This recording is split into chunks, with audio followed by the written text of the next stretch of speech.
Welcome to Burlap Teachers. Enjoy the video. You begin with Essentials, the official Windows 10 ISO and Rufus. You must verify the ISO checksum so the image is intact. This prevents boot failures. Insert a USB 8 GB or larger and back up anything on it because Rufus will wipe the drive. Run Rufus as administrator, pick the USB target, then choose the ISO option. Once done, set partition scheme and target system before moving on. This is the first actionable step that starts the bootable creation. Now you configure Rufus for UEFI boot. Choose GPT partition scheme because modern UEFI firmware expects GPT.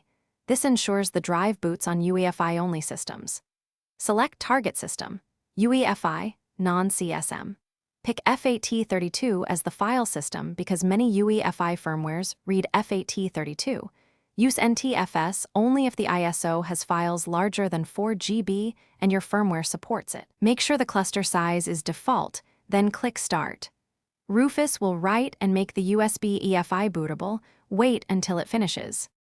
Finish by safely ejecting the USB once Rufus shows ready. Then reboot and enter your PC's UEFI boot menu to select the USB device. Make sure Secure Boot settings won't block the installer. Disable Secure Boot temporarily if the system refuses to boot an unsigned loader. If the USB doesn't boot, recreate it with FAT32 instead of NTFS, or enable CSM/legacy support as a last resort. This resolves most compatibility issues.